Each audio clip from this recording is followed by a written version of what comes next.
What's up, my people? Y'all know what time it is. Got a great show lined up for you tonight. A great panel. Got a lot of stuff to discuss.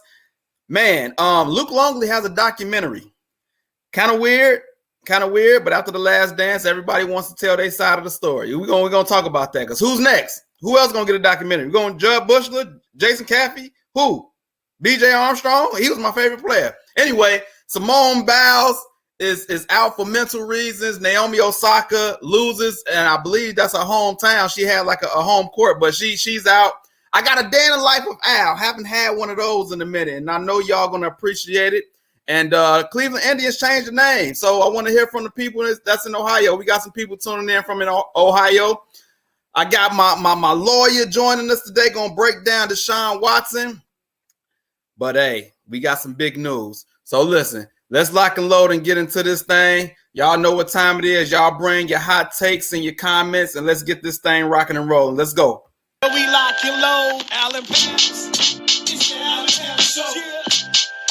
We lock and load. Come on. It's the Alan Pants Show. Yeah. We lock and load. Come on. It's the Alan Pants Show. Yeah. We lock and load. It's the Alan Pants Show. Yeah.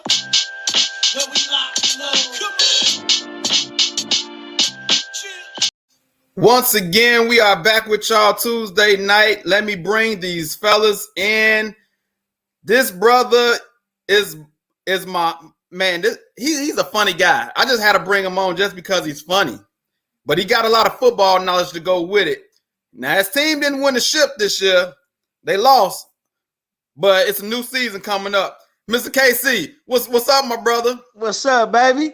Hey, man, you know, training camp started, baby. Hey, we back on the thing again. We back on the horse, baby. You back on the horse? He got his KC hat on. You see it? That brother was and the Royals in town, you know what I'm saying? They handling them White Sox right now, you dig?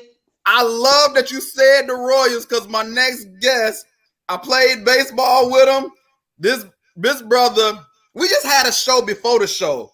We talked about some deep stuff, but that's going to be for another day, and I'm going to bring them back because we got a lot of stuff to discuss. But yeah, the Royals on the White Sox right now, you dig? White Sox in first place, brother. Relax. And I'm a Cubs fan, but I still ride for Chicago. But without further ado, let me bring Dr.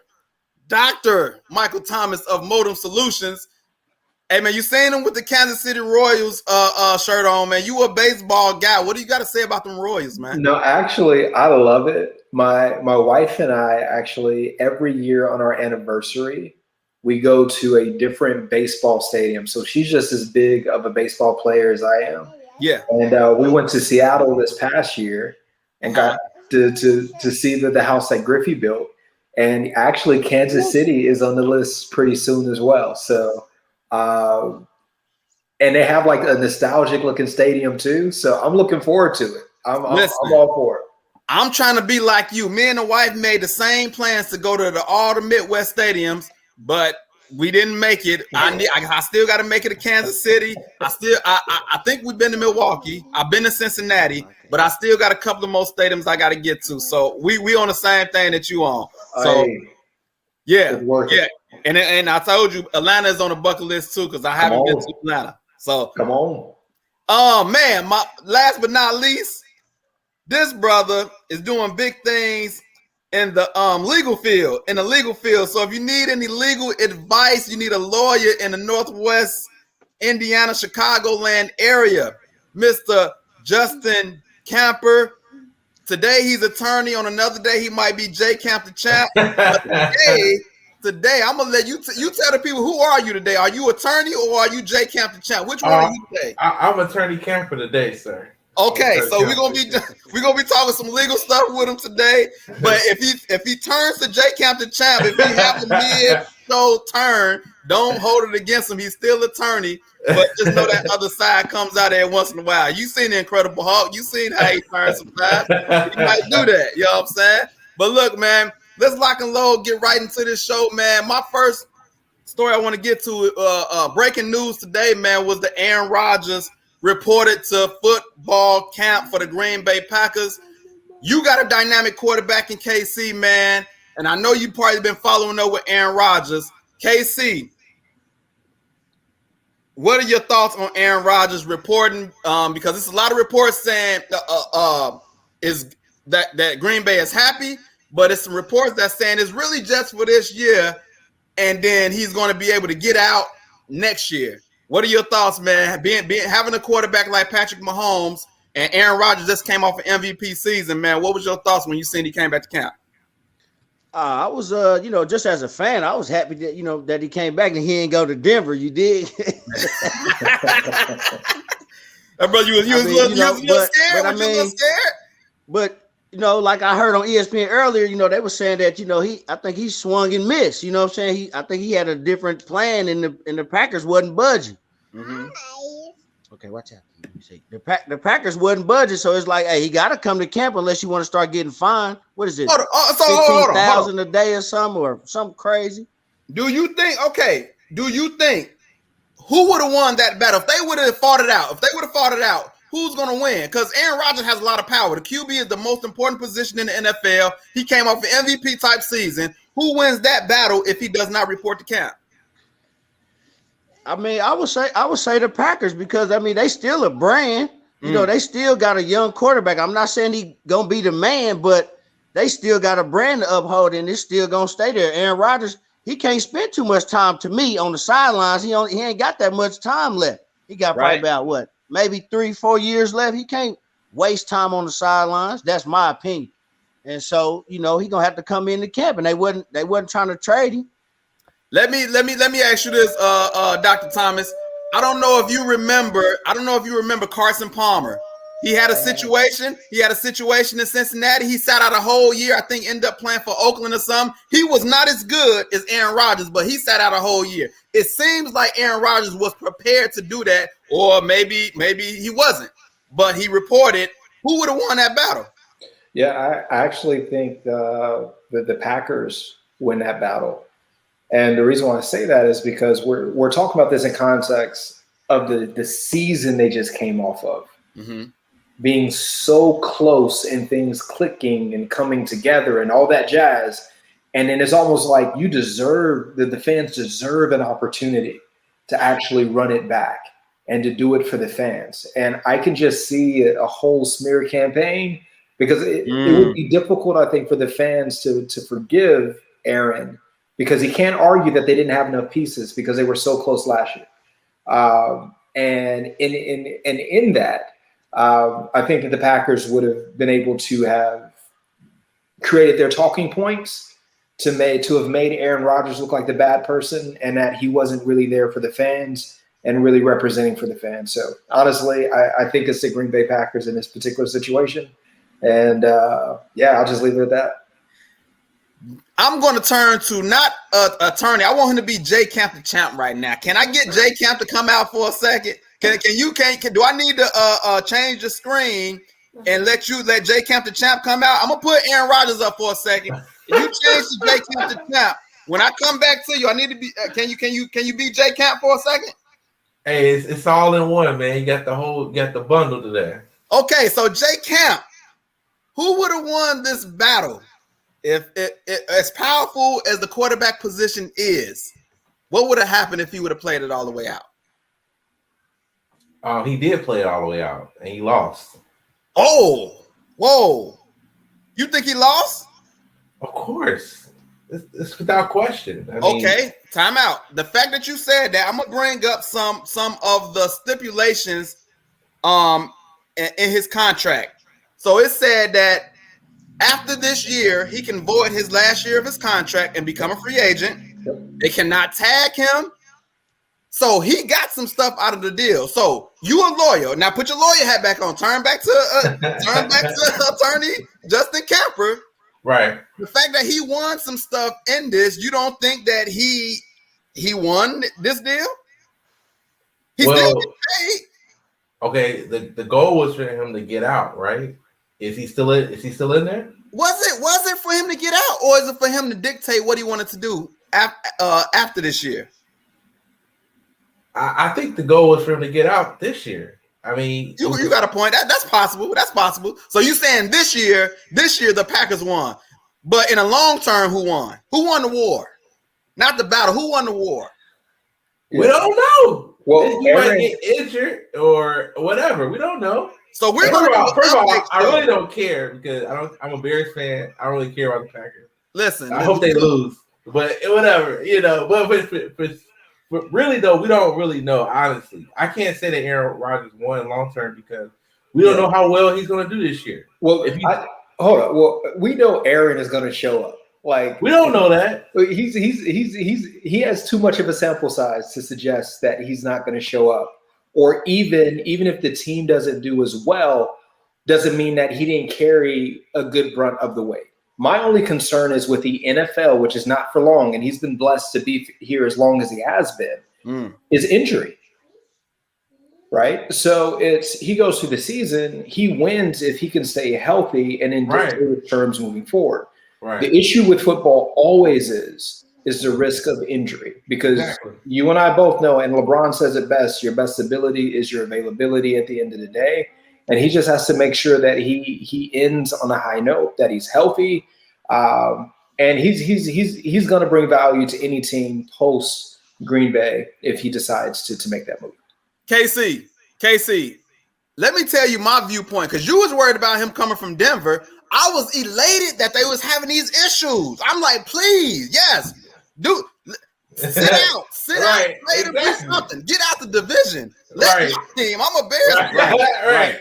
I'm happy. Yeah, because I just want to know what triggered it. You know what I'm saying? Like he did all that. You know, hey, I don't want to be there. I'm done. So I'm like, okay, that's real. And then now all of a sudden you show up to training camp. Let me ask you this, Mike. If a couple years later, Patrick Mahomes still balling out and KC take a quarterback in the first round, how you gonna feel? I'm gonna be hurt. There you go. Like you wasted a pick on, you know what I'm saying? Am I not the guy? You know what I'm saying? Am I not gonna be here for a while? So what you get a first round pick for? You know what I'm saying? Yeah, I mean, on a quarterback, what you spend the first round draft pick on the quarterback? You know what I'm saying? You could have got a receiver, running back, offensive lineman, DN, corner, something like that. But you go get a quarterback, and it's like, well, he's not gonna start for 3 years or 3-4 years up under me. But that should be the mindset, though, right? So that's a wasted pick. The mindset should be the organization can bring somebody on. They're not going to take my job. When I'm ready to give it up, I'm gonna give it up. But at the end of the day, too, and this is always the difficult side as it relates to like the business side of this, is like it's like if you owned a business, every business needs to have a contingency plan. Like you need to be able to say, like, if I pass this off or any event that happens, it's almost like they didn't even involve, you know what I'm saying, him in the decisions. Because we knew with Alex Smith, they already told Alex Smith, like, hey, we about to go get, you know what I'm saying, go get a quarterback. He knew what it was, and he groomed him for a year, and then Pat started. That was understood. That wasn't understood in Green Bay to me. It wasn't. Mike, let me ask you this. If that's the case, then Love would be starting, and then Aaron would be gone. You would have traded him, and he would be gone. But no, he's walking into camp, and Love definitely not about to beat him out in camp. We know that. KC, you brought up a point about not involving him. And Justin, you could chime in on this as well. We in an age where player empowerment. LeBron has brought this whole thing where, you know what, I'm not just gonna play for y'all. You know what, I'm generating a lot of money. So if I'm the face of the franchise, I'm gonna need you to tell me what's going on and ask me my opinion on things because I'm generating a lot of money. I'm filling up the seats. And Aaron Rodgers felt disrespected. They didn't tell him that they was bringing Jordan Love. They doing him. The ironic part about all of this is the same thing that he's mad about is the same thing they did with Brett Favre. Absolutely. 100%. And so that's the ironic part. That's the ironic part. But player empowerment, Mike, do you see where I'm coming from? Where they didn't involve him he's the franchise guy.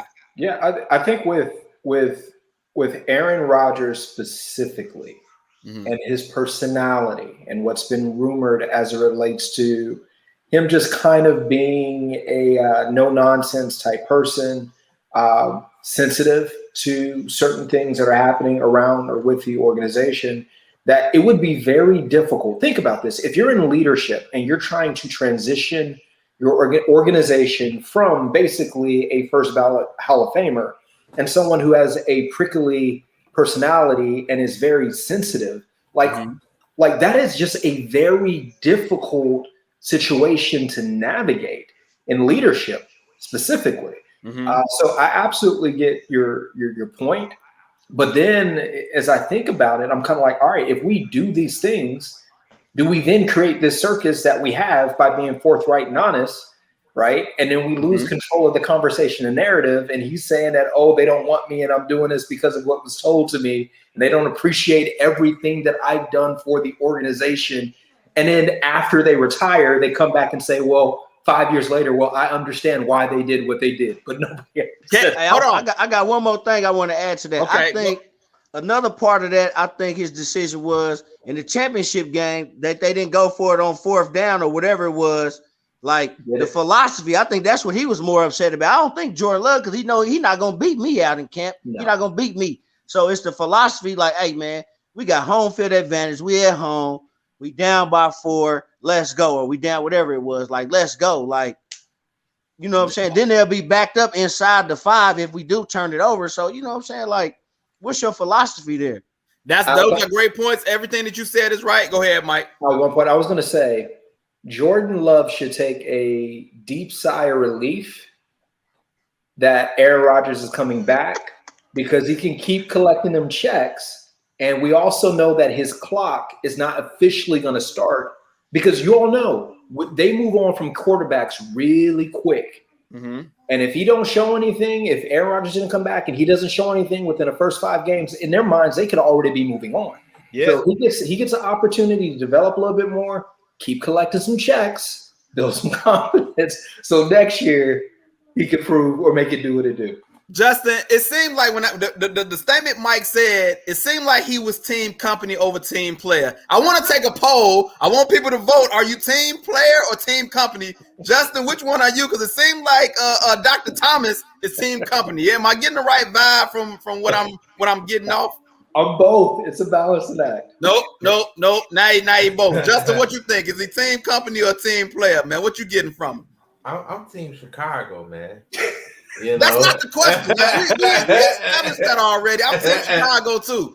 But okay, Doretha Thomas says team company. Wow, I'm shocked by that. But I am shocked, but I'm not shocked. I gotta remember who I'm talking to. I know her position. I hope none of her coworkers are watching right now. Mike Miller, team company or a team player? Hey, I'm team security. Okay, so here's the thing. Okay. Players only have power if they deserve it, right? So any player can't just negotiate their terms like they want to, right? The only reason that Aaron Rodgers can do it because he's a great player and he's close to retirement, so he can negotiate how he wants to negotiate, even though he's still lost, in my opinion. So it's not like all players get this, right to just choose how they want to play. It's only certain players who get this right. So I guess in a sense, I am team player because it's only the player. I think it gives players incentives to play better. Yeah. If they play better, then they get more leverage to negotiate their contract. Hey, listen, even Devontae Adams was like, "Hey man, I'm up out of here if Aaron ain't here." he ain't doing it. He's like, "Wait, you gonna take my quarterback? Ain't coming. I gotta start with Jordan Love. Hold on, you messing with my numbers, which in turn is gonna mess with my money. Hold on. But let me say this: I'm team player, and tell me if I'm wrong. I'm team player because majority of the owners are white. Am I wrong? I'm team player, man. Like, come on, man. Y'all got enough money, man. It's like I'm team player, even though Aaron Rodgers Aaron Rodgers. The thing is, we need more black owners, right? And we need more diverse owners. So really, you need to be team company, but put more people, that look like us in power. Yeah. Courtney Minovich. But Al, this is my question though. Okay. Even if it were black ownership, you're still faced with making the same difficult decisions. Are you though, really? Are you? Hold on. That's a totally different mind. You think it's gonna be the same mindset as the white owners and black owners? First of all, when they talk about owners, it's a mindset that a lot of people think of a slavery mindset. And I don't want to get too deep in that, but a lot of people say don't even like the term owner because it seems like it's this white owner and a whole bunch of black players, even though we know that there's white players on the team, but a lot of the faces of the league are black, right? And they are at the skilled positions. So some people don't even like that term owner. You think a black person would take that same? And I'm not saying the owners have that mindset, but it's a perception out there that it's a slavery mindset. Do you think like a black owner would take the same? It's no different, right, than when you work somewhere and nobody understands what the manager or the person who is the boss does in their role. So everybody complains about it, they moan about it, they do all this stuff. Then, lo and behold, because of all your diligence and hard work, you get the opportunity to take the position that the previous person had. You step into that role and position and you're like, yo, I did not know that they were responsible for and had to do all those different things. And then the same people that you used to be, right, are the people who are now talking about you, because now you're dealing with and engaging in different ways that you weren't privy to initially. So ownership, but this is the thing, Al, when we talk about ownership. Yeah. Was DJ Envy not talking about home ownership and owning property? Is Jay-Z and Nas not talking about owning the block and owning? Wait. When did Jay-Z start talking about that? He wasn't talking about when he first came out. No, he didn't talk like that until later on. He got older. We're talking about more presently. So ownership actually is a conversation that we're having more and more of in the Black community, and it's necessary. But the difference is going to be, I think, is that with ownership, there will be greater respect for the players and appreciation for the value that they bring, which is I think where the big issue is. So I don't have an issue with ownership, but what I'm saying is when we're talking about a succession plan, if we're talking about thinking about contingencies, when we're talking about protecting the brand and the viability organization, this isn't about team. This is about player. At the end of the day, this is about the fans.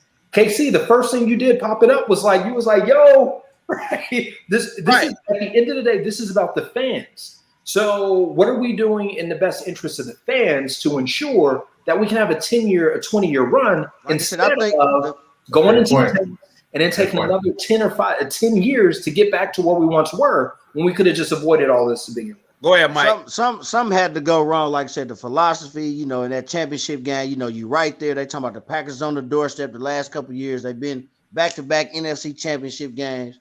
You got these guys at home now. You got to put it all out on the line. So then they kick field goals. So he's upset. They lose a game. They upset at the coach. You know what I'm saying? It's the coach's decision, maybe the general manager. I think the owners I don't think the owners had too much to do with that. I think it was the general manager and the coach that he probably was, having an issue with. That's just me.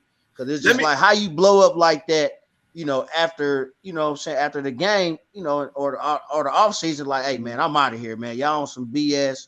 I don't like the way y'all running things. I'm out of here. Then now all of a sudden, they must have said something to him like, hey, brother, said we love you, don't leave. And he's like, all right, I'm going to try one more time, man. If y'all don't get it right, then I'm out of here. Okay, so he was old that moment. Let me say this, and we're gonna move on because we spent a lot of time, and it's a lot of stuff we got to discuss. Me and Mike had a discussion. Me and Mike had a discussion before the show, and he talked about two different things. He said a mindset, and then he said finances. We was talking about a thing, and what you're telling me, the vibe that I'm getting is you're not in the I just want a title. I want to actually make change. Who's to say I can't get you as an owner that's not about the same mindset, but I'm gonna do something different than what everybody else did. Yeah, I don't think that it has to be mutually exclusive. I think that you can have mindset. I think that be about money. I think that you can have respect to players. But this is the thing. Even in our relationships, we have to have tough and difficult conversations. Right.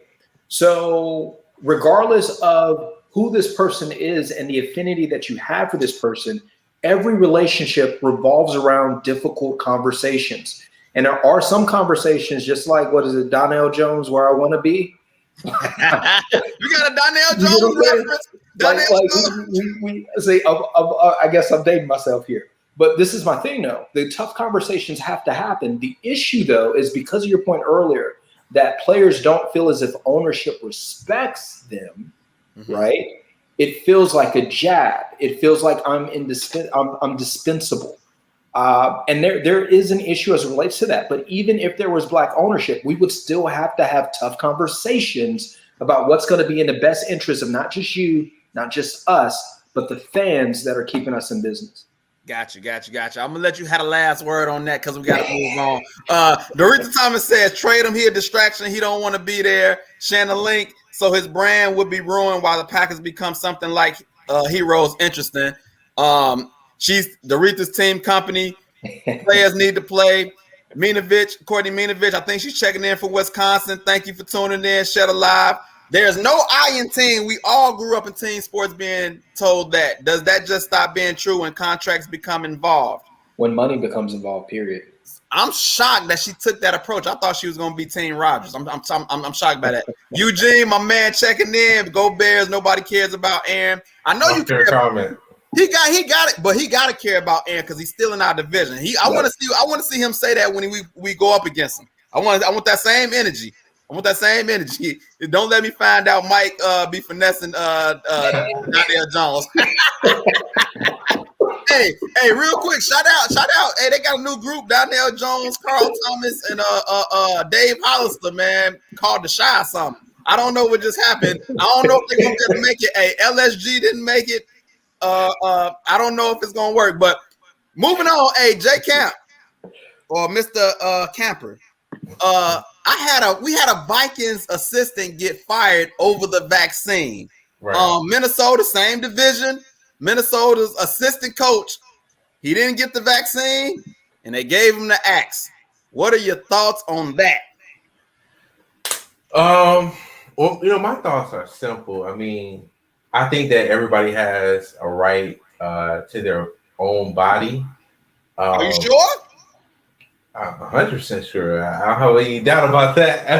The reason why I say that is because the NFL trying to say something different, but go ahead. So the thing is, like under the Constitution, right? So a business technically has the right to, make certain regulations and rules in regards to their company as long as it's not discriminating them, their religious beliefs or sexual, orientation, things like that. They can make rules and regulations, right? And, when you think about it, when we go to school, right? When we were in school, they made us get vaccines, right? We didn't even think about it. We were just like, oh, I gotta take this vaccine, go to school, whatever, to be a part of basketball or whatever. I think everybody is just kind of nervous now because, it's so quick and, it's all the conspiracies out and yada. But I definitely think that this is wrong, though. I think people should be able to make their own decision in regards to how they want to take the vaccine. The vaccine doesn't necessarily stop you from getting COVID-19, and I can go into a whole lot of different things. But my thing is, number one, you got to trust God. Number two, nobody's talking about eating healthy and working out. And those are proven to be great defenders against COVID-19. But nobody's talking about that.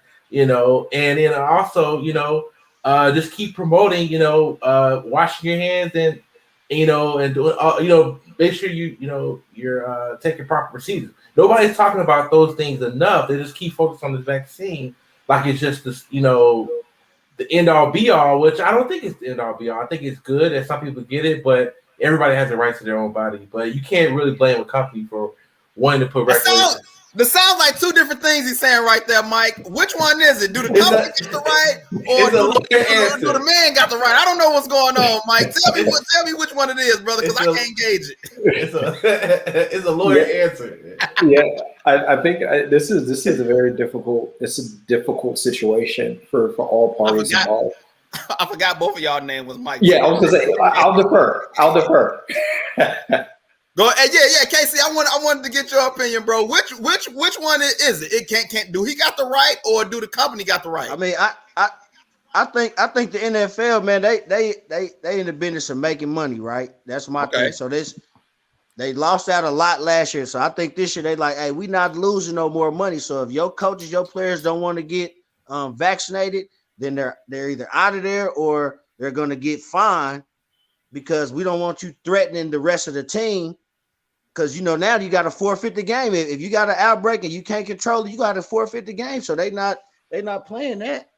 That's my take on it. They about to fill these stands back up, and they don't want no outbreaks because they're not trying to forfeit no games, but they're willing to risk the safety of the fans too to still make that dollar. So that's they did lose a lot of money. Mike, go ahead, bro. I know you got some thoughts. Yeah, no, my wife says this all the time. I think that there's a very important question here. Are the current iterations of the vaccine approved by the Federal Drug Administration?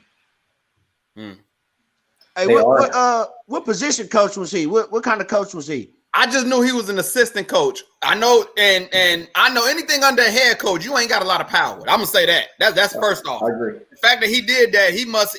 No, what I'm saying is he might be in close contact with a lot of the players, or maybe a lot of important players. Like he might be with the quarterbacks, he might be with the receivers. I'm not sure who he was with. He didn't think it all the way through. He didn't think it was gonna go this far. But Mike, go. Dr. Thomas, go ahead and finish your thought. I was just gonna say with FDA approval. I think it's a very difficult argument to force people en masse to take a vaccine if it has not been approved by the FDA. So to the point made earlier about all these other vaccines that people are taking or have to take in order to start middle school and all these other different things, whatever it may be, these are all approved by FDA.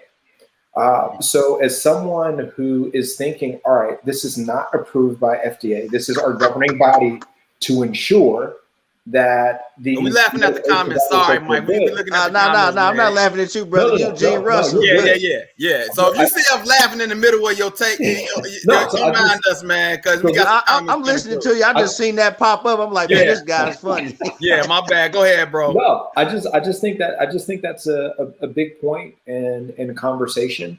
And then also there's a lot of misinformation, for instance, in terms of the development of the drugs. This did not happen overnight.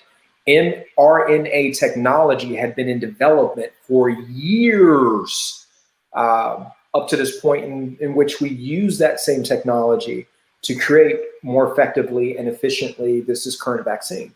So there's all these nuances with these conversations. And unfortunately, instead of getting at the truth, people are getting at their biases.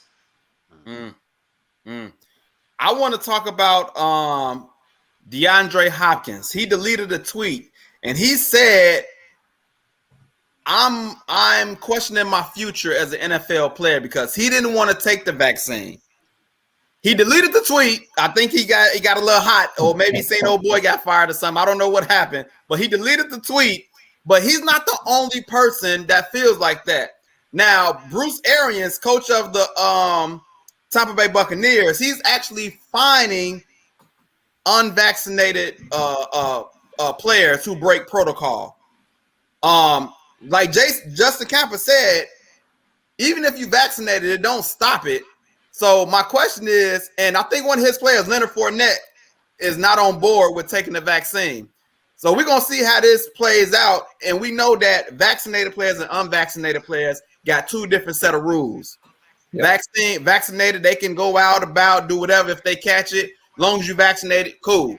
But the unvaccinated players, they still, I think, basically got to wear masks all the time, get tested up the wazoo all the time. And so what are y'all thoughts about Bruce Arians finding unvaccinated players? I think it goes back to before, you know what I'm saying? Like, they not trying to lose money. Like, they got to nobody wants to forfeit games this year. They don't want to forfeit games, so they want to make sure they don't have an outbreak, you know what I'm saying? And then those guys got money, $15,000, that's a lot to us, but that's crumbs to them guys. So they just got to wear their mask and, you know, get tested like, you know, probably like last year, you know what I'm saying?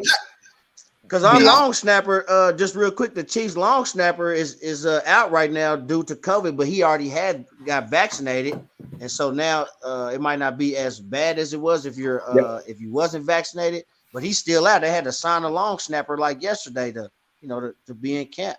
It seems like they're trying to force the whole league's hand. Like everybody's going to do this, or it's going to be some serious consequences. Like it's like almost if you don't get vaccinated, you might get kicked out of the league, like the coach did. Well, just like you said, that's their business. That's they run their company how they want to run it. What if all the unvaccinated players just started their own league? Would it be enough? Like, what could that even happen? I want to say this. So the NFL brought out these things.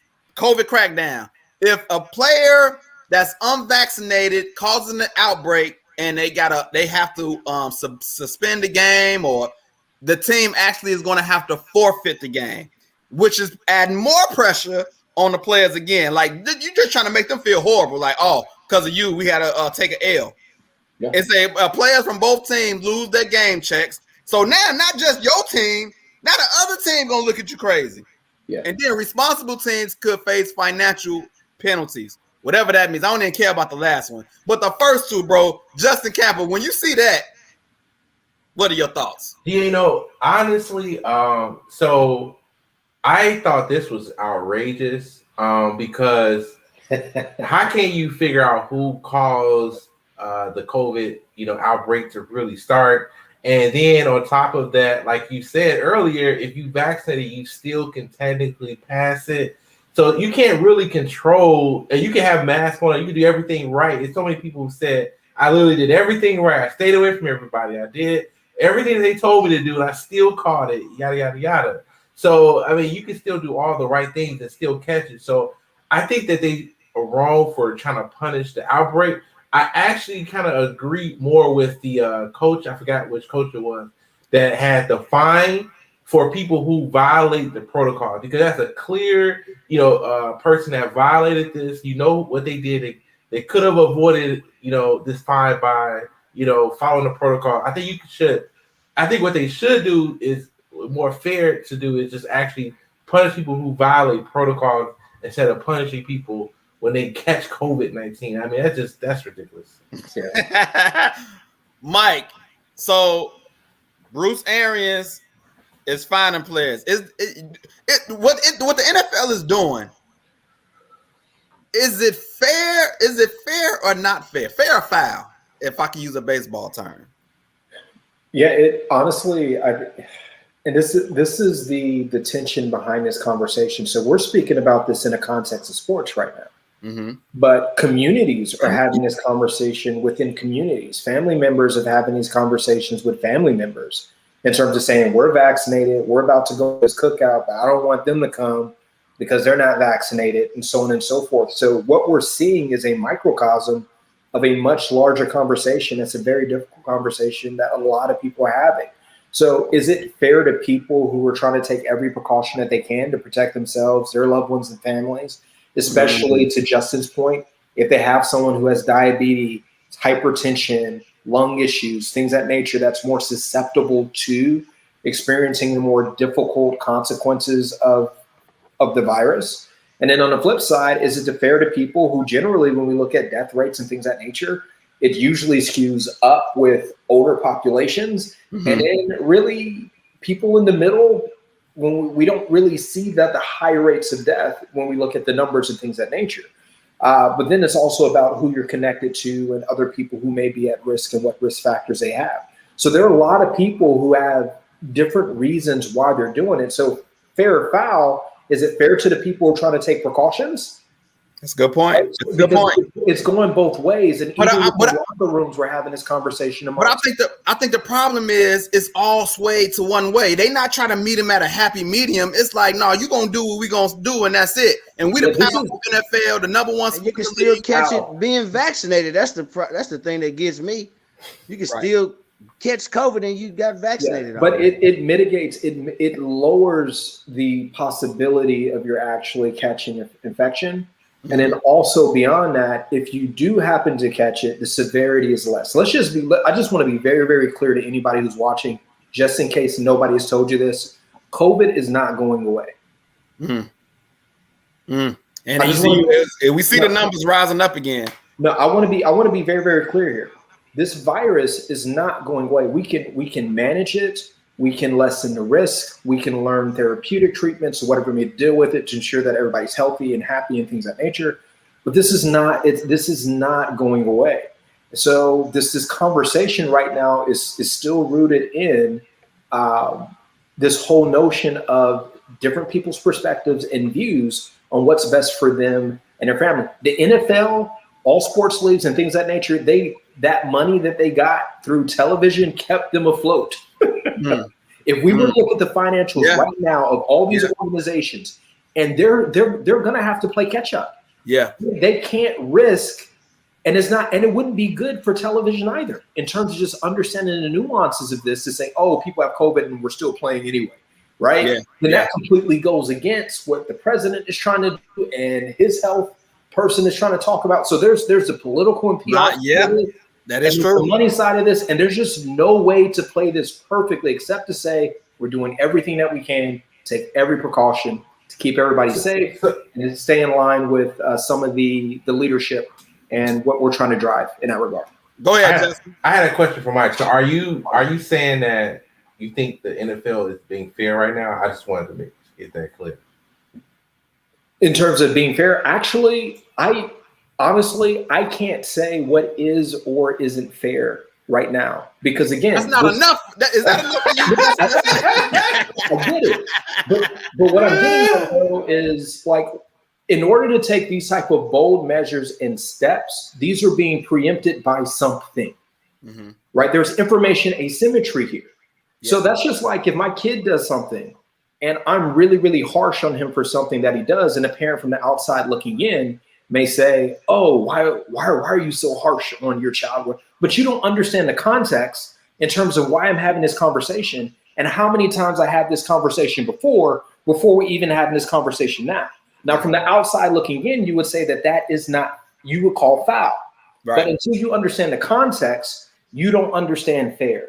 So that's Dr. Thomas. That's Dr. Thomas giving the doctor answer. We got he agrees with NFL. He didn't win Dr. Thomas on me, man. He basically on the NFL. Of course, it sounded good. You're a doctor. Listen, I'm getting to these comments, man. Courtney Minovich, Dallas Cowboys first to succeed in the NFL.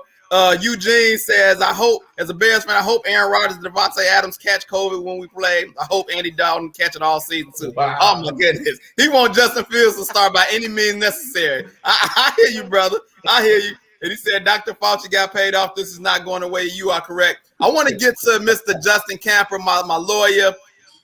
We got a segment called Just in Case. We got a little name play with my man, Mr. Camper. And we've been following this Deshaun Watson case. He reported to camp, and a lot of people, he still wants to be traded. Nothing's been proven yet, and you've been giving us a lot of information regarding these allegations of sexual assault from massages he was getting and all of that stuff. So, Justin Camper, what are your latest thoughts on Deshaun Watson legally? I think it's actually turning up for him because it's actually turning bad in a sense, but as far as when it comes to the NFL, I think it's still looking good. Now, here's why I say it's turning bad in a sense, because two people actually filed criminal charges. So that's the bad part about it, because it's like, okay, well, now you got to deal with the criminal justice system. Mm-hmm. Thing is, though, that's public record, so we get to see, like, okay, what was there true evidence here, or was people just lying or making up stuff, yada yada yada. I'm still Mr. Watson's side right now, because I just think that it's just too much of a coincidence. I think that there's just it's just too much going on. I think that it doesn't make sense. But I'm definitely on team Watson. And I think that he has a good case here. I don't necessarily like the approach that the lawyer's taking. I got a question. So just in case people don't know who the lawyer is, Rusty Hardin, very popular attorney who's representing some big names. What do you know about Rusty Hardin? How effective do you think he is when representing people? Well, I don't know. And his approach, and his approach to this particular case. Right. Yeah. I don't know too much outside of this case, just to be honest. But with this case, I don't think he's really, defending him well, at least to the public, because you can't sit here and say that, oh, I'm just going to focus on what the judge and the court case, and that's it. Like, no, you still got to win the public over, because what the public thinks affects this case, and you can play pretend like it's separate, but it's not. It's not separate. Let's look at the Bill Cosby situation when he had that female lawyer. I can't think of her name, but she was publicly out, going out to talk to the media, defending him, which made you really think, like, okay, did Bill Cosby do it? Listen. Right now, I'm loving the energy that you're giving off, because I'm like, what would Justin Camper say? What would he do if he was representing Mr. Deshaun Watson? How would you attack this case? What would you do? Right, I would treat it. I'm a political science major, so I would treat it like this is my candidate. Talk that talk, man. Talk that talk. I would try to defend him. I would, make sure that I, am controlling the narrative as much as possible. And I feel like he's not really doing that. He's just saying, my client's innocent, and we're gonna, keep saying that. But it's like, listen, you got to. That comment is funny, but you got to, you gotta talk to the media, man. And I will be talking to the media. I will make sure it's very strategic, and I have my interview questions ready. But I will keep putting that question mark in the minds of the people, in the minds of the NFL, because I want people not to just believe the victims wholeheartedly. I want to at least get people to question whether this really happened or whether it did not happen. And it's not let the media create its own narrative. Listen, that's Justin Camper, Northwest Indiana, Chicagoland, lawyer extraordinaire. Y'all got some cases out there. Y'all better holler at that man. He just told y'all how you get down. Hey, Mike, Casey, I want to get to you, man, because he reported to camp. Some people were saying he a distraction because of all of this. He still wants to get traded. If we look back at Ben Roethlisberger case, when he got in trouble, he got 6 games and nothing was proven. And I know that just rubs Justin Camper the wrong way. Nothing was proven. He still got suspended 6 games just because that's the protocol for getting in trouble in the NFL now without anything being proven. If he still wants to get traded, knowing that it's a possibility that he would get suspended 6 to 8 games, what do you think the chances of him getting traded, and what would you give up? I think the chance of him getting traded is high. But real quick, I want to get back to the girls. Like, first it started at 3, then it was 5, then it was 12, then it's 15, it's 20. Do all these women work at that parlor? That's a great question. I'm saying, because it's like, I know 22 women ain't working at this parlor. Like, where are all these cases coming from? Spots. Sometimes he went there. Sometimes they came to his house. So it was different spots. Yeah. Okay. But I definitely think they're gonna move on from it. I just think that organization as a whole just been bad. I mean, they didn't let Deshaun Hopkins go. I mean, they done did a lot of crazy trades. And, he just tired of it. So I think he's ready to go. And then I think once that happened, then that's when everything else came out. Like once he said he wanted to get traded, then that's here come. I think that was right after inside. To me, that's an inside thing. That the fans getting upset. He's getting death threats. He's getting all this other type of stuff. Yeah. But, y'all not doing, what I need. Because they had us down 24-0, right? Yeah. So they didn't do anything that offseason to, help that man out. So Dr. Thomas, as you see this case unfolds, you're putting on your doctor hat. What are your thoughts with this case as Dr. Thomas would see it? Well, one, I'm a doctor in financial planning. Look, man, all I know is you're a doctor. I don't know. I ain't got time to tell the people. I tell them we're gonna let them know your specifics. I just want them to focus on the doctor to put some respect on your name. But go ahead. I appreciate the love. Yeah, come on, Doc. And let me say this too, though. There's power in the name, even if you don't have doctor in front of it. And I think that as a Black community, we don't own the power of our names. Yeah. And you don't need the alphabet soup to own your power. So let me just say that first. Look at The second thing, though, to Justin's point, is that we live in a, Justin had mentioned, right? Because there was a criminal case filed or two, then we have public record. How many people actually go and read the public records? So to Justin's point, storylines, right? Clickbait drives the narrative. And if you are not winning the conversation of public opinion, you are guilty until found innocent. And unfortunately, that's the space that we navigate. I talk to my boys about this stuff all the time. We talk about sexual conduct. We talk about consent. My oldest is 13. We've been having these conversations for a minute because this is a very real thing. And unfortunately, with athletes who are uber and ultra talented, Deshaun Watson, because of his talent, will get a second chance. Unlike other players who may be a second stringer or a third stringer, we're not even having this conversation. They're not even top of mind. They're out of the league, and we're moving on. It's only because his uber talent, right, that we're even having this conversation to begin with. So I don't think that he's winning the conversation of public opinion. And and for anybody who's watching this right now, if we are serious about getting to the truth, to Justin's point, we can probably find a link, right, to these filings so that we can actually engage in this process of discovering truth and looking at fact and actually informing our decisions that go beyond a storyline or a headline so that we can have confidence when we're actually either supporting or we take back our support in a situation. If the information's there, that's we real can right there. easily start engaging in real talk right now instead of the clickbait. But there's something alluring about the clickbait. And unfortunately, in our culture, I think that people want to believe the worst in people. And that is sad.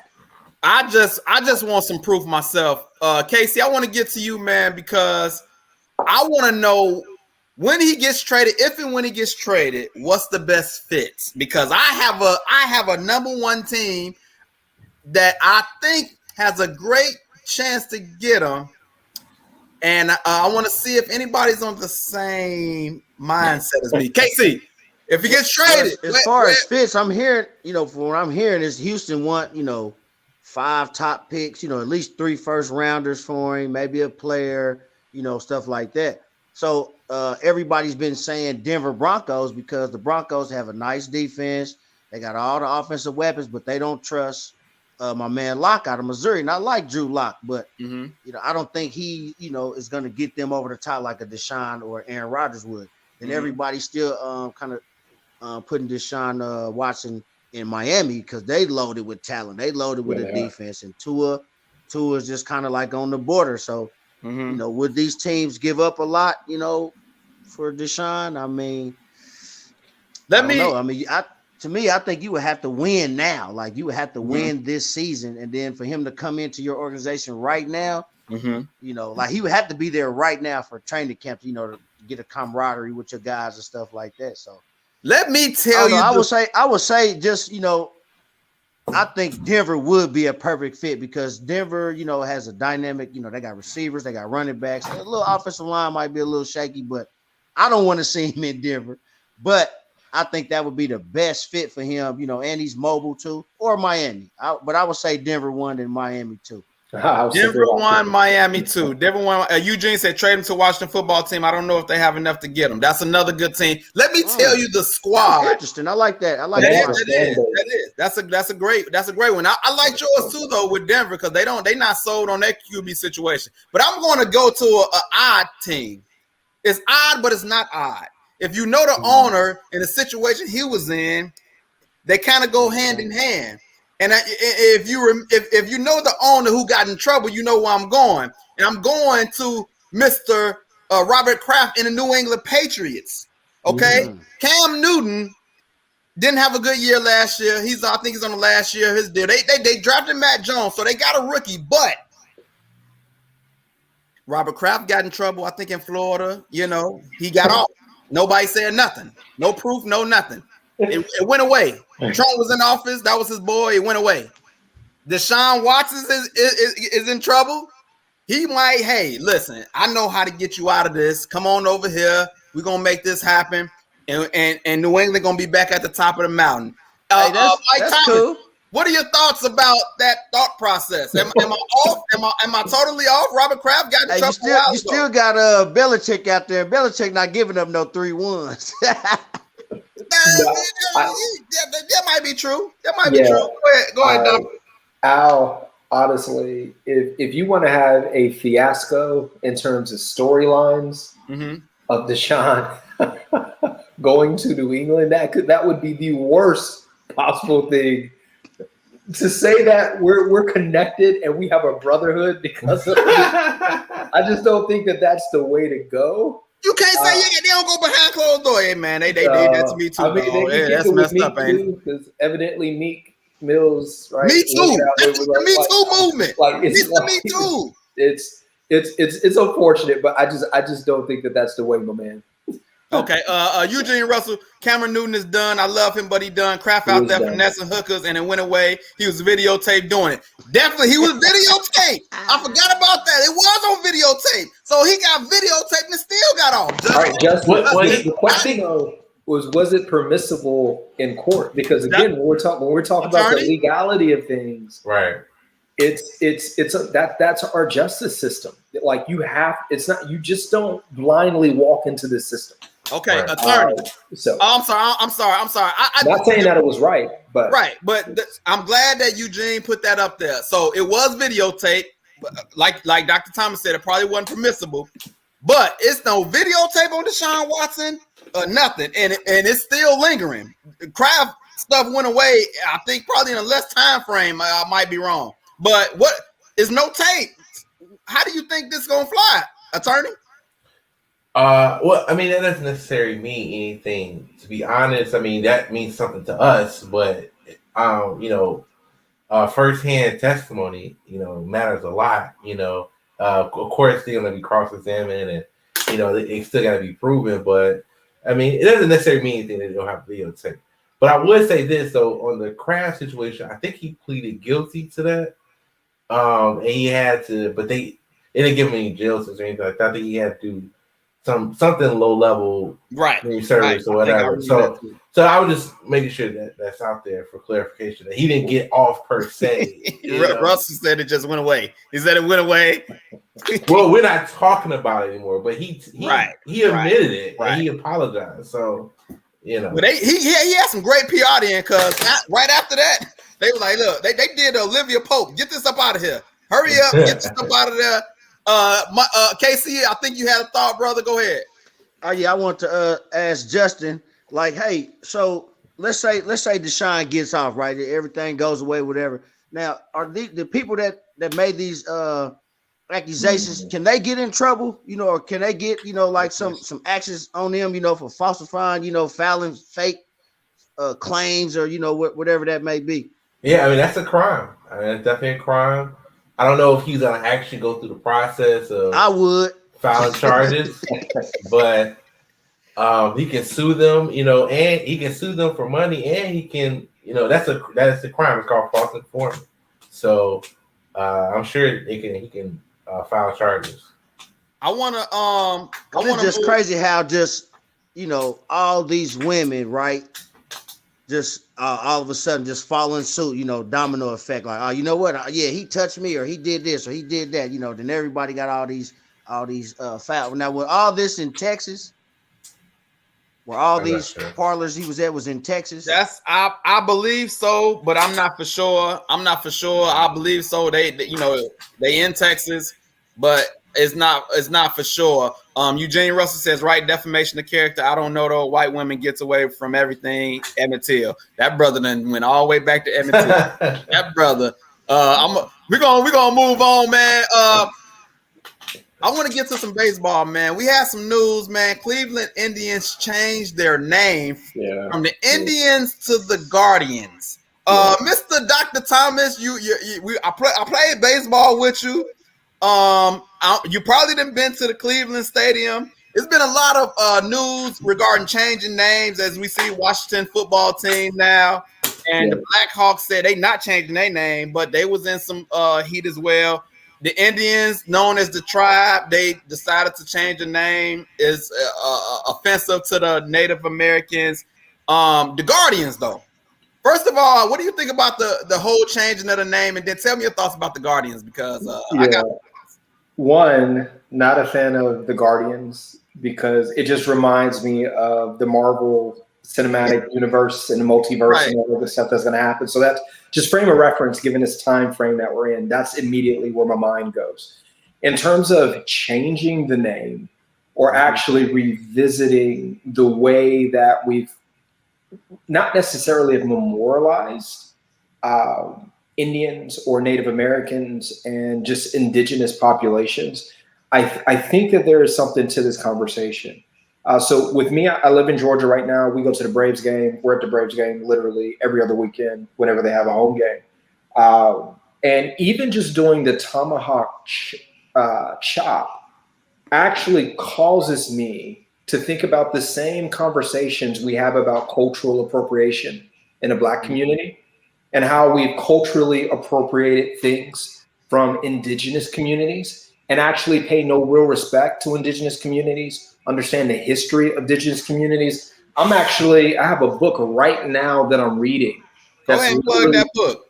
It's called Killers of the Flower Moon. This is actually a story about how an entire population of Indians were strategically murdered and killed for their land and their property rights and things of that nature.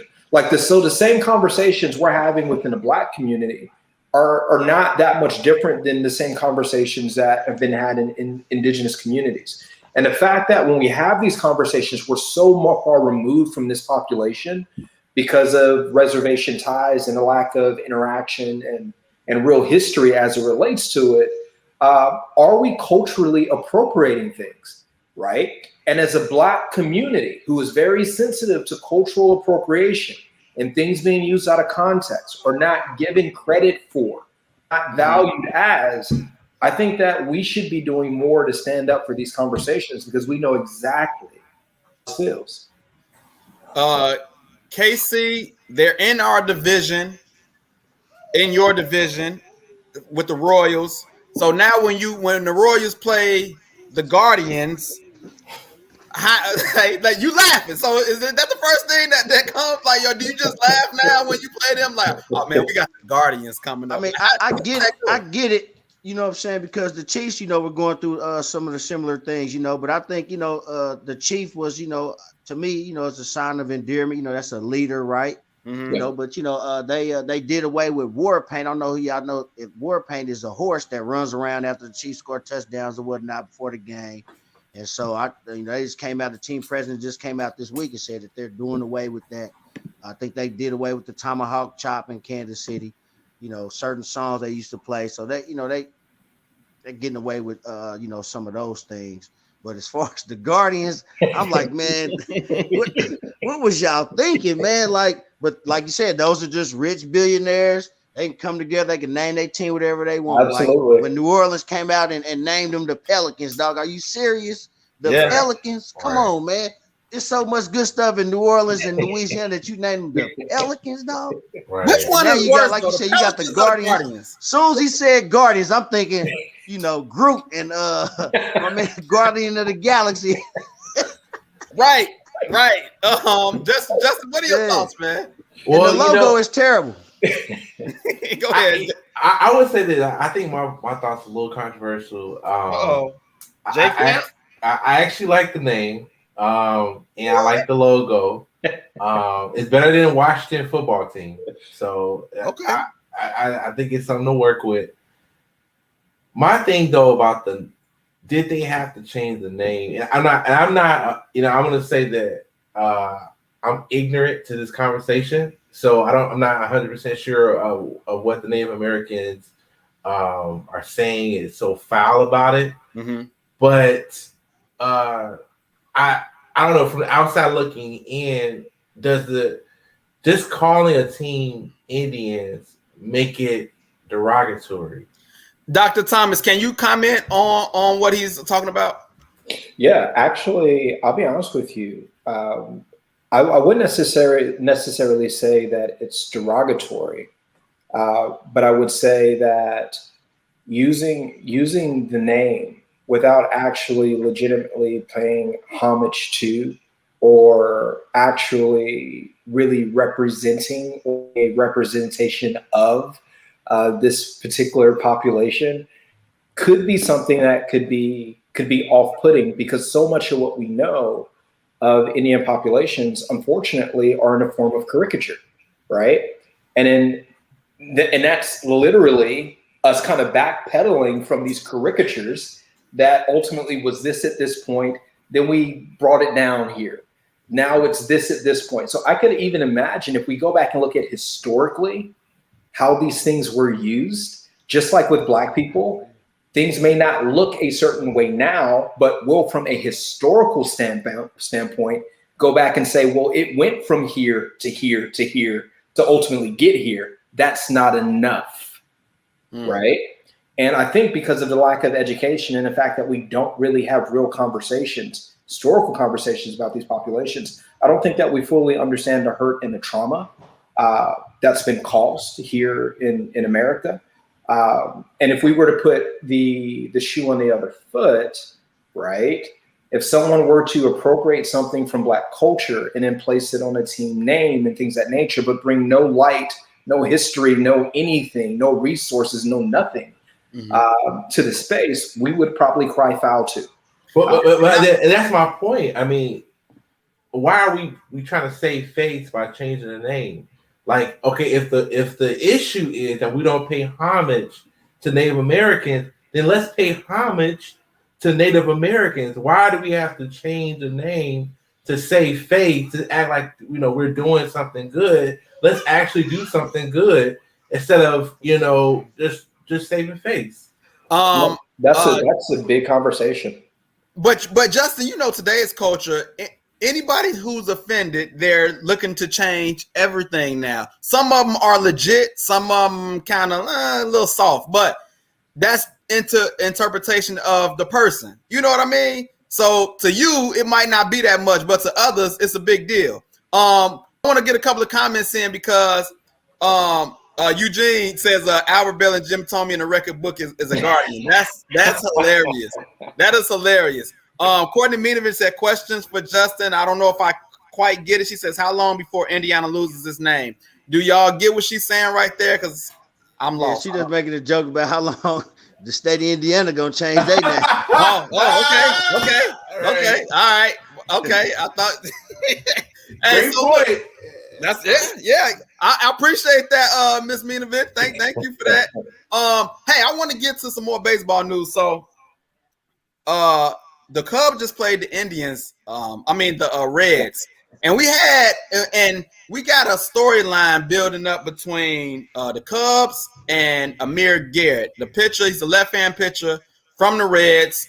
He talks a lot of trash when he pitches, and so it's two things that happen. I'm going to play the first one so y'all can get the context of what's going on, and then I'm gonna play you what happened last night because it was epic. So here's Amir Garrett in Cincinnati, and he's pitching against the Cubs, and this is what he does. Strike three on the slider. And Garrett is barking at the Cubs dugout, and both benches empty. Bias. Garrett wants Bias. The bullpen's empty. Stevenson walking him back. Mustak is trying to play a peacemaker, much like he did in the brouhaha with the Cardinals. So as y'all can see, I'm going to stop it right there. Nothing happened. You know, they don't really do too much after, they come together, they hold each other back. Nothing happens. So he struck the guy out, started talking trash. Go back.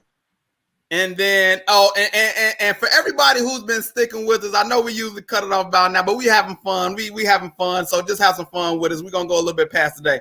Amir Garrett. Now we're back in Chicago, and we got a close game.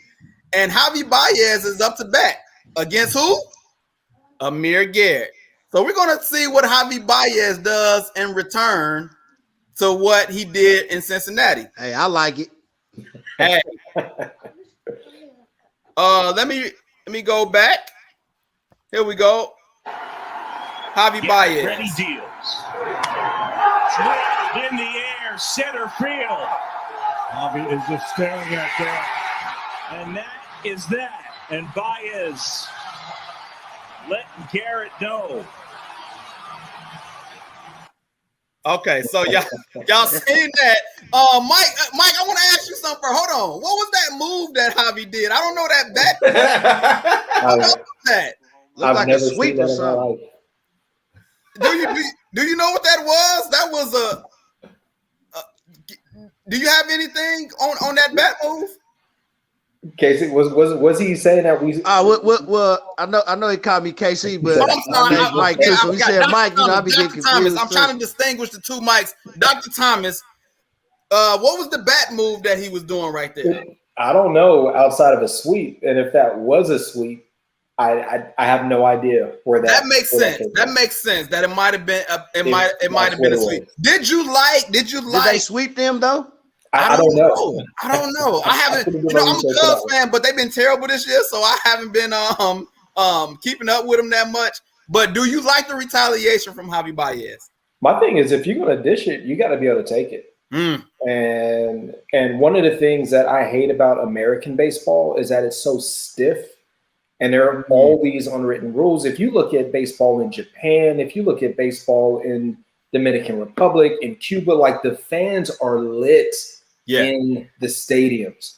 So that energy and that electricity, you are a part of an experience that goes beyond what's happening on a diamond. And I think that the MLB or just the traditionalists need to open up to having more youthful enthusiasm and energy that's being shown on the field. Now, I do think the pitcher went a little too far. Yeah. In terms of there's nothing wrong with celebrating and being pumped up, but when you come directly at somebody, that's different. That's different. Right? And we men. Or you face the dugout with 20 guys over there. Right. That been sitting there for a minute waiting for some action. And he got 8 people behind him. You know what I'm saying? When he just got one bat at the plate. But KC, what is you? I think you was commenting as the video was playing. You was like, I liked it. So tell me your thoughts about it when you said it. Well, I liked it to the simple fact that he just retaliated what happened in Cincinnati, and then baseball be so boring. You don't get a lot of action. So once I seen that, I was like, okay, cool. And they won the game off of it, so that really stung with him. Hey, a lot of pitchers that if they strike you out or they get you. They pump their fist up, but they do that while they're walking towards their dugout. Yeah. Right.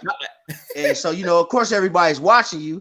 And then, you try to come back and hit him later. But this guy, he pitched and then he turned to the dugout. You know what I'm saying? Like, right. He was real ignorant about it. He was real ignorant about it. Yeah. Hey, Dr. Thomas, Eugene says, Javi from Etna. Does he resemble any Etna? We and Dr. Thomas are from Etna. That's a hood in Gary, Indiana.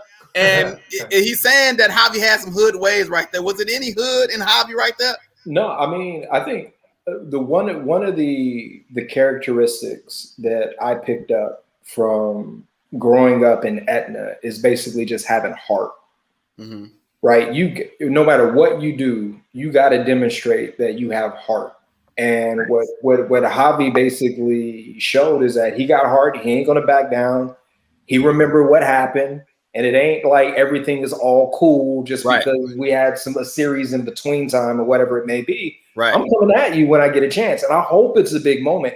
he just demonstrated heart. So I absolutely all agree. athletes got the mind of an elephant, man. They ain't gonna never forget. No, you ain't leaving that. So does he have heart? Absolutely, and he can absolutely be from the A, which is weird because a lot of people don't even think that I'm from Atlanta. They wouldn't know it. They wouldn't know it. They wouldn't know it. But it is what it is. Just because of the way how educated you are, and I think a lot of people from Edna got a perception of not being that educated and speak well and hold their, you know what I'm saying, be able to hold their own in certain circles. But I want to J Camp. I want to get if I can take attorney, put him to the side for a second, because I think what Javi did, a little bit of J Camp was in that, and I think J Camp would have did something similar to that if somebody would have approached him in the legal room.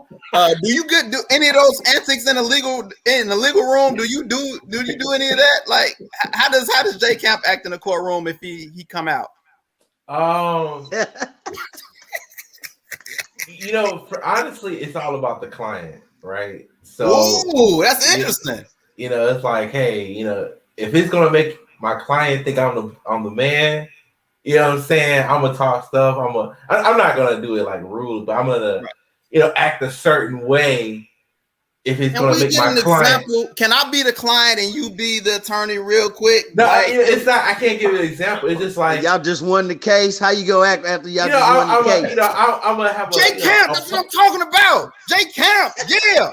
Give me some back. Let's go. What you say back to that? You know, I'm gonna have a punchline, or you know what I'm saying, I'm gonna need some more energy, man. I will walk with some swag, you know what I'm saying? But at the same time, you know, we do cases with different attorneys all the time, so it's like I'm not gonna burn a bridge unless I really didn't like this guy, you know. So I'll give you a real answer, man. I feel you, man. I feel you. Sorry. But listen, when reason why I said this, because I seen J Camp in action, y'all. Like, I done seen him. Look at some old shows of the Allen Pals with him on there. Before he started taking all these cases, J Camp was in full effect. Like, y'all want to see J Camp? I hope the representatives don't see that. But listen, my man.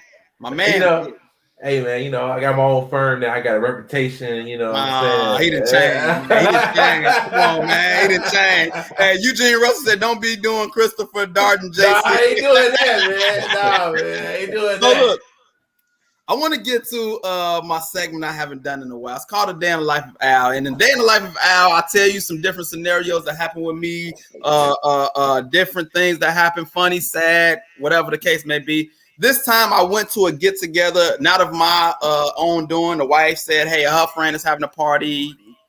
Can you come with me? Sure. Go to the party. They playing some cards, you know, chilling out. Everybody then, as you see the title, Spades and Lace Fronts. I'm going to tell you how it goes from spades to lace fronts. So they got spades on the table. Probably like a month before this, I went with my wife again to the people I didn't know, play dominoes. If anybody knows me when I play games, sometimes I get a little animated. Okay, so dominoes, I'm talking crazy, 15, dub, whatever. I got a nickname called A-Dub and other things when I play games too. So that's another story. But so we playing spades and I get to talking stuff, you know, just regular talking, you know, smacking the cards, all belligerent, you know, doing little stuff. And the girl looks over me like, how you doing all of that? You got a lace front on. Lace front? Hold on. I know men are wearing lace fronts, you know, the beards and the hair and all of that stuff. I was saying, but I said, this is authentic. You know what I'm saying? You can pull on this. You know, she said I had a lace front on both ends. And I was startled. I was startled. So I was thrown off, but it was weird. And I know a lot of people got spade stories out, you know, different things, but this was a little different. And man, I didn't know you wore lace fronts, Al. Man, I thought you was in that weather, man. Apparently I'm wearing lace fronts, man. Don't judge me, man. You know what I'm saying? She said I had lace fronts, but man, that's crazy.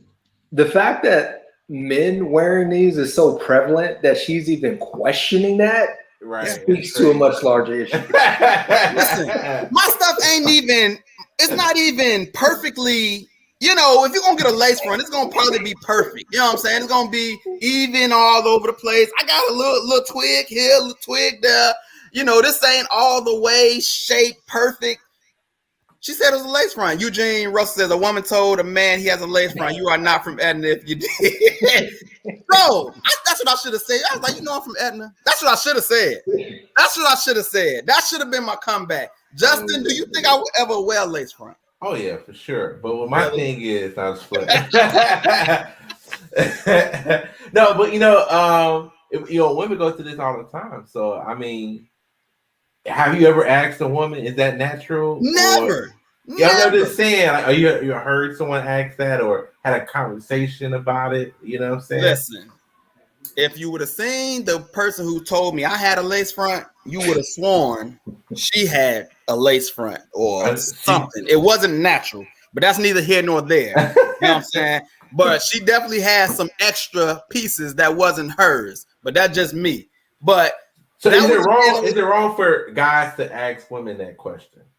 Or, go ahead and try it. You go ahead and try or make jokes about it. Or make jokes about it. No, for real. I would never do that because it's like asking a woman their age or their weight. That's just not things you don't do. You know what I mean?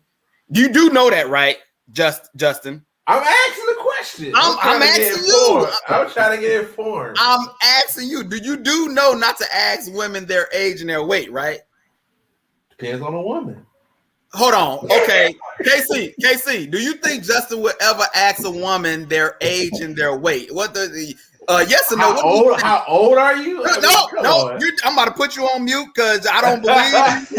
I don't believe you, KC. Would he ever? Definitely not the weight, bro. Don't do the weight. The age you might get away with it. You know, I know they say don't say it. It just depends. As long as you don't say something crazy, yeah, don't do it, bro. Look, Doretha Thomas, you know her. She said, "Don't do it, Justin. Don't do it, dog." Eugene Russell says, "No, I asked." But once again, he is from Edna. Maybe he don't care. He don't care.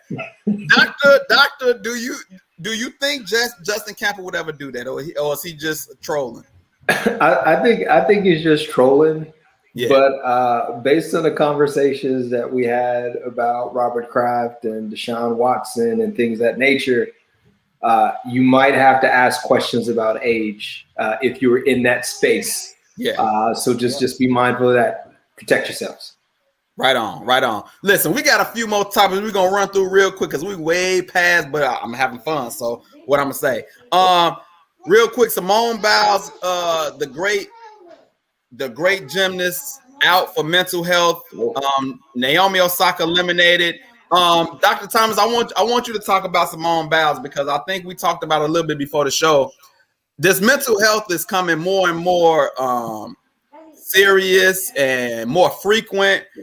I think Naomi Osaka left another tournament because she was citing mental health as well. Mm-hmm. What are your thoughts about Simone Biles and how great she is for her to say, "I need a break"? Yeah, this is my thing about the Olympics and about sports in general, is that people try to live vicariously through the sacrifices and excellence of these athletes. And I don't think that oftentimes us as casual fans, the diehards know how much work and commitment and sacrifice goes into living up to this vision of something and trying to be the ideal, pristine, whatever it may be. And in a space where everybody has something to say about you. And in the situation of Simone Biles, you were literally pulling off stunts, basically, that nobody else can do.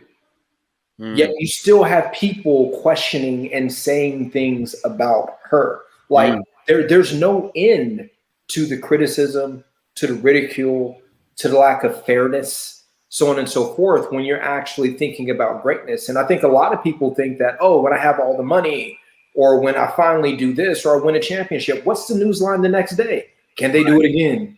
Do they have enough pieces? That there literally is no end. And we literally live in a microcosm where everything is alerting us Now imagine if you're on their level and you have millions of mentions.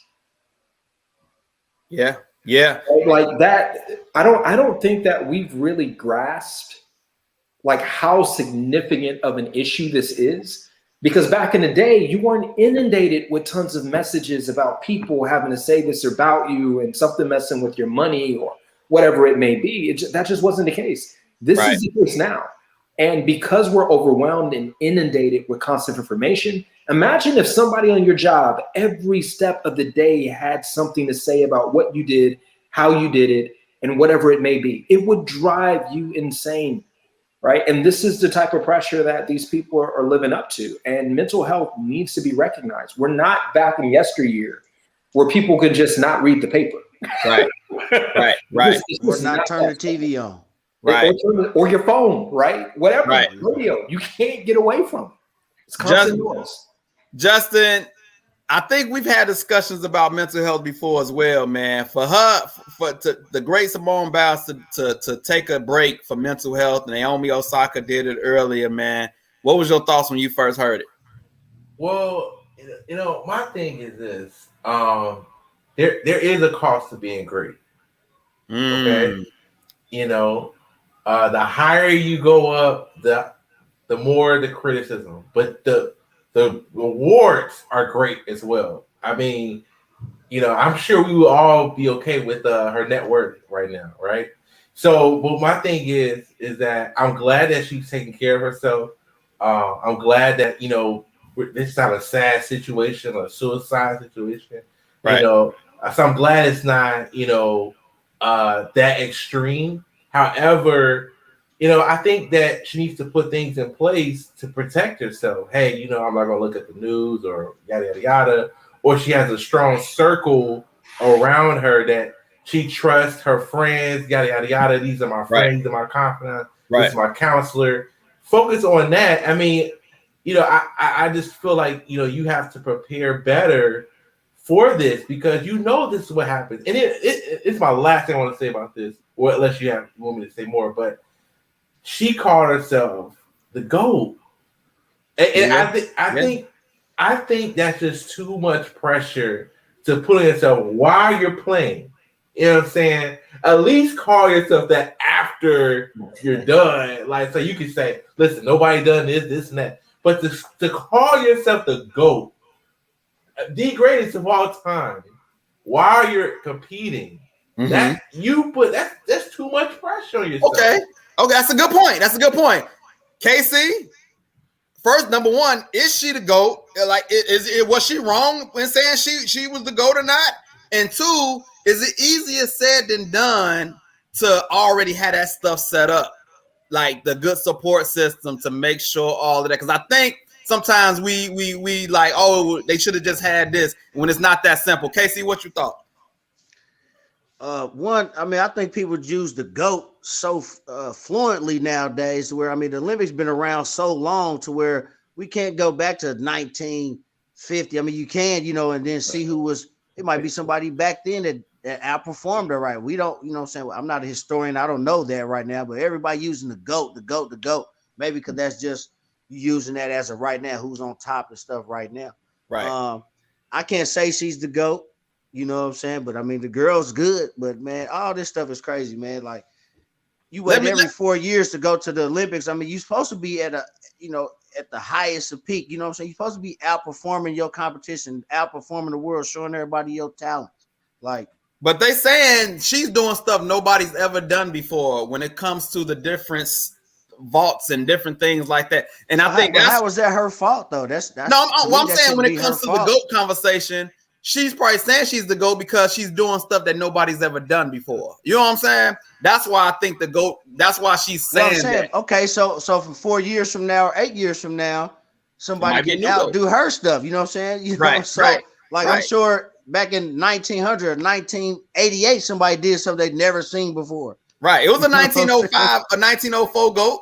You know what I'm saying? Right. So now you the GOAT. GOAT. Are you saying the greatest of? You can't say the GOAT. Right now, that's the greatest of all time. What's the acronym for I greatest? think people get comfortable just saying the GOAT, but not really understanding what the word. The greatest of all time. No, you might be the greatest of 2020. or 2021. Okay. Courtney Minovich says Nadia. I think she's saying no, or y'all getting this. Y'all getting the comments more than I am, man. Is this some slang going on that I'm missing or what? I missed the last one. Nadia, is that a no? She's not the GOAT, or is that something else? Am I missing what's going on? Nobody got this one. Okay, we're gonna move on. Miss Camper, she definitely is the GOAT, but sometimes people are unable to live up to it. As we can see, even LeBron has had moments of not showing up after being solely highly praised. Now, why you got to bring Bron in this conversation? This is the LeBron zone. Basketball season is over.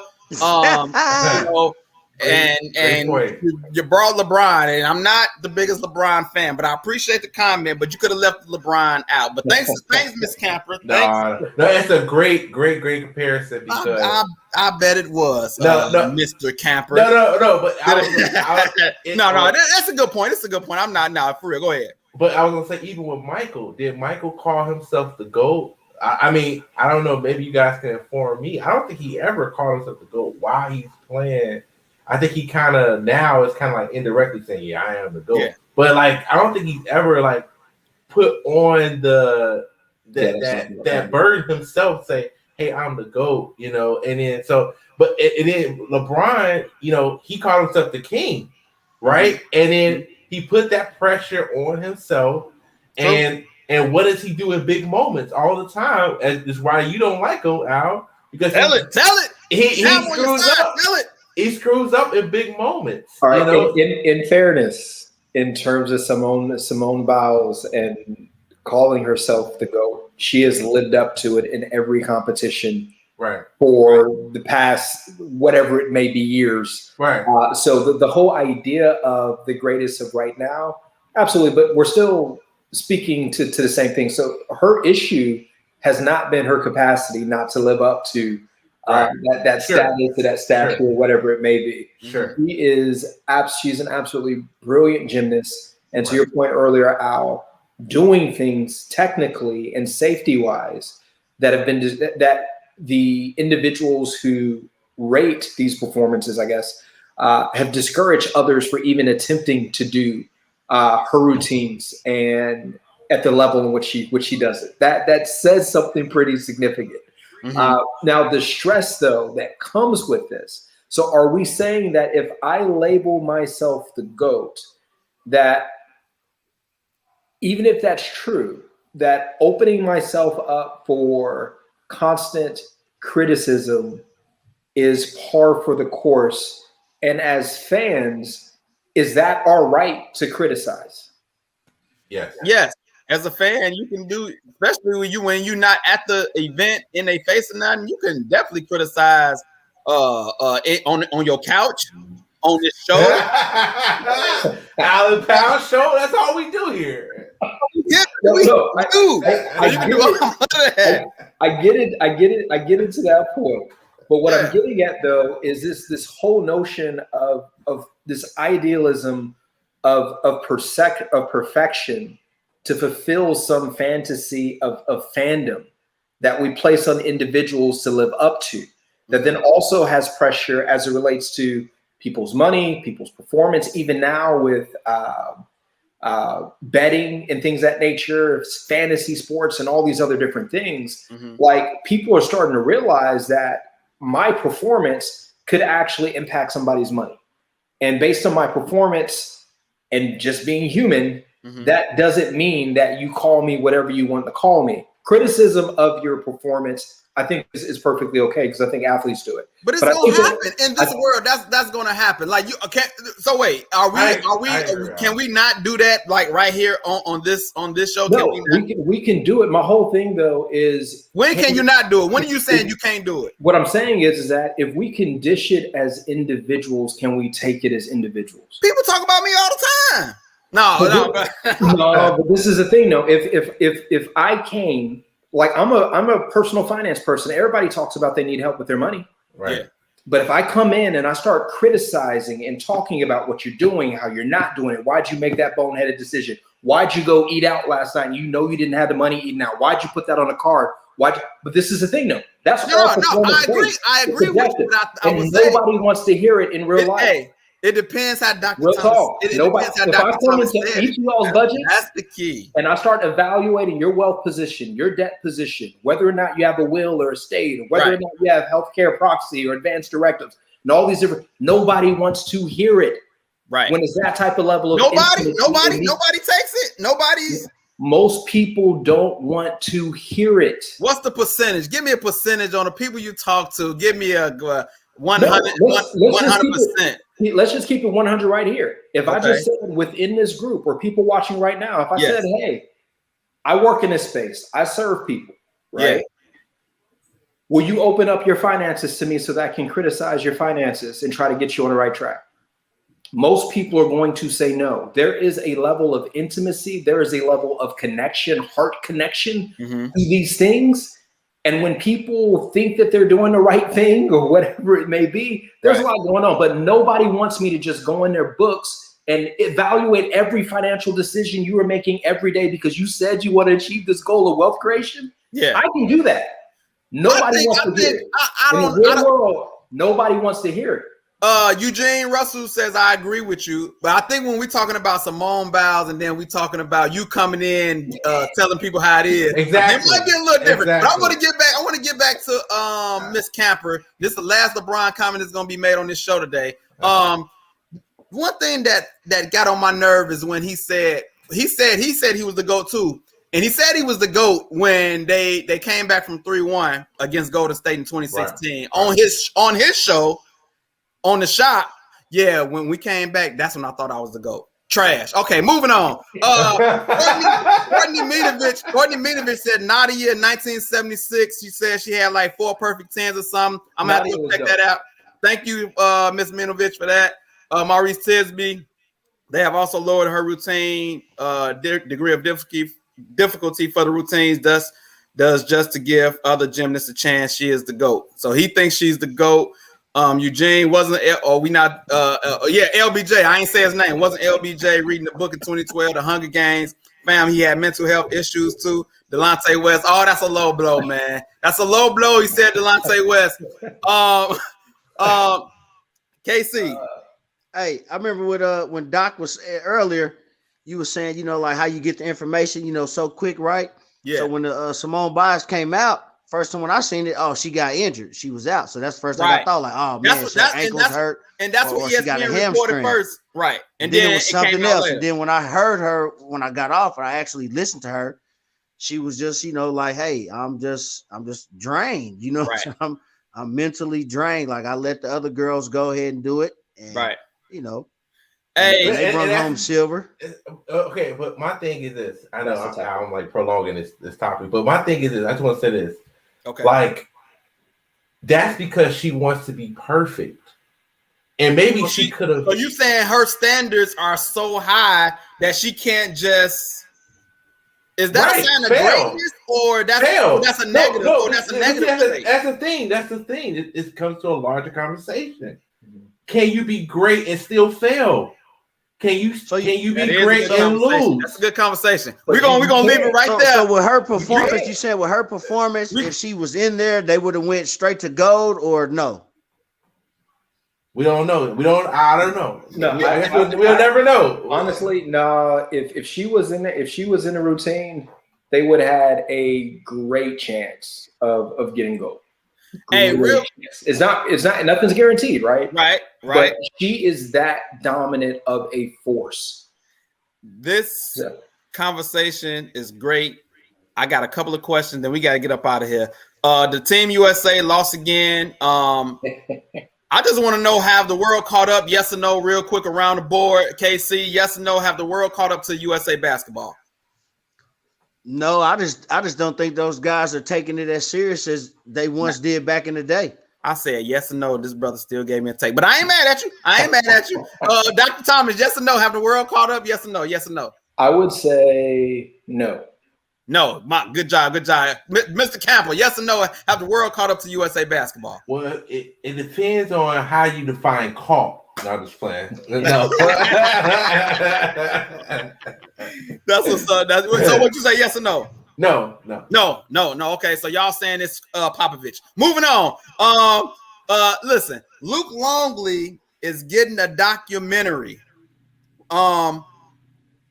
Everybody's seen The Last Dance. Apparently, ABC is giving Luke Longley the floor to tell his side of the Bulls. I don't know what's going on. Okay. Look, Jordan had The Last Dance. He did that. Scotty coming out with a book. Yep. He's mad at Jordan, so he's coming out to say his side. What does Luke Longley have to say, Justin? what do you think Luke Longley is gonna say? Just give me something. What is he's gonna talk about how he contributed to helping the Bulls win, and he was overlooked. He was a role player that was overlooked. Okay, Dr. Thomas, what is Luke Longley going to say in this documentary? Because of his position and stature, I think he has potentially a lot to say. So you tuning in? You're tuning in, playing his role and seeing everything from a different perspective. That's not the superstar perspective. I think there could be something interesting here. Is Dr. Thomas tuning in? I will tune in. KC, what are you expecting from Luke Longley, the center, 7'2"? Luke, he got some fans on here. Go ahead, KC. Yeah, I'm definitely tuning in because, like you said, Doc, I want to see maybe from his perspective, he might have some juice up under. You know what I'm saying? That you hear about in The Last Dance. Wow. He might have some real juicy for y'all. Luke getting some love on the Allen Powell show. Who's next? Okay, who else got some juice? KC, who else on the team you want to hear from then? Who else? Hey, everybody, go ahead, shoot it. Everybody? You want to hear from Judd Bushel too? You want to hear from Judd? I mean, it's so much that, it's so much everybody, coming out saying stuff, documentaries and stuff. Why not shoot it? Do you want to hear from Dr. Thomas? Do you want to hear from Randy Brown? Do you want to hear from him? I would want to hear from Randy Brown. Like, you want to hear from Randy Brown? This is the thing, though. Like, that's one of the reasons why All the Smoke is such a great podcast. They don't have those type of players. They have stars. They don't have no Randy Brown. I get that though. But this is the point, though. The stars that they bring on, you get to see the connection of relationships in ways that you didn't really understand those fully. So building around the Bulls dynasty, I actually think there can be some interesting stuff to come out of it. And if somebody's going to pay them to do it, whether or not we watch, go and get your money, bro. Look, hey, I know what else is interesting. I seen Scottie Pippen liquor at Benny's Liquors, right? And it was like $68, man. I walked right past it. Oh my goodness, Scotty! It was like a fifth of that drink. It was like $69. I said, man, who Scotty and them think they are, man? Wow, $68. He got a bourbon. Man, you got to come out at least, man. Like a $31.99 bourbon or something. You know what I'm saying, bro? And work your way up. JC, do you want to hear a story from Randy Brown or Dickie Simpkins? Eugene says Dickie Simpkins. Do you want to hear Dickie Simpkins, JC? Do you remember Dickie Simpkins? No, I don't. But I do don't you want to hear from him though? I don't. Okay, thank you. Somebody got some common sense around here. Dickie Simpkins didn't even look like he wanted to play sometimes, and then now he get a documentary. It's getting out of control. All right. What else we got on the docket? We about to get up out of here. Hold on. I'll check that out. Dr. Thomas, I don't know if we got time. College players getting paid. Alabama quarterback getting $1 million before he threw a football. Real quick, do you like the college players getting paid? Yes or no, Dr. Thomas? Yes. KC, yes or no, you like the college players getting paid? Yes or no? Yes. JC, yes or no, you like the college players getting paid? Well, it depends on how. I'm definitely about to mute him. Yeah, I like it. I like it a lot. Hey man, somebody posted a picture of Master P that said he had a black wrestling league. I did not know this. Apparently, it was in like 2019. And as you see, that's Little Scrappy and Stevie J, looking like a knockoff Harlem Heat. Actually, Stevie J kind of buff, but did y'all know about this? I know Master P owns a lot of stuff. He's a hustler. He can sell you anything. But did y'all? Apparently he didn't sell this because nobody knew about this, and this is 2 years later. Master P Black Wrestling League. If he comes out with it now, would you watch? Anybody? No. No, you're not watching? I'll I watch. watch one. Scrappy Stevie J? Well, I ain't gonna say I'll watch it. I'll tune in. Yeah, If it's I'll watch a entertaining, I'll clip. watch it. If it ain't, I'm gonna turn, man. Right. Yeah, I'll watch a clip. I gotta see at least just one. Like, is they gonna come out to some No Limit or something? What's gonna happen with that? Like, I would check in just to see if any No Limit come out. Is Mystical gonna sing? What, like, you know, I want to see what I would want to see what would happen. This has been a long show. I had a lot of fun. Listen, real quick, my come to church, Jeremiah 33:3. I ain't did one in a while, but I've been in my word lately, y'all. I've been in my word, and got some stuff, man. So look, Jeremiah 33:3 says, "Call to me, and I will answer you, and will tell you great and hidden things which you have not known." The Amplified version is even better, and I couldn't get it, man. But this did something for me, man, because if you just call on him and he said he would tell you hidden things. And I don't know about y'all. I want to know the hidden things because this world is a trip already. And if I can get a little extra help from the man above, you know, I'm all with it. So Jeremiah 33:3, that was the prophet Jeremiah. God was speaking through him. But the way I do things when I read the Bible, I substitute myself, act like I was a Jeremiah or some of the people that Jeremiah was talking to. And I pertain it to me, man. So hopefully that encourages y'all to try to find out the hidden things. Because if you know some hidden things, it can save you from some things in this world, some trouble. So check that out, Jeremiah 33:3. It did something for me. Hopefully it do something for you. Hey, subscribe to our YouTube.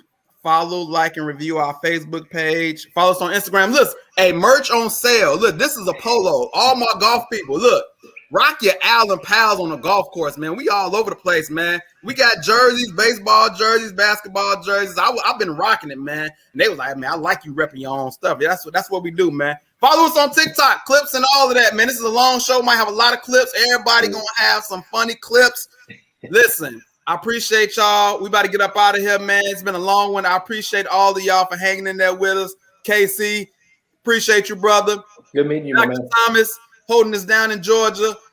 Attorney Justin Camper, J Camp the Champ. We're going to see y'all next week. We are out this We time. lock and load, Allen Pants. It's the Allen Pants Show. Yeah.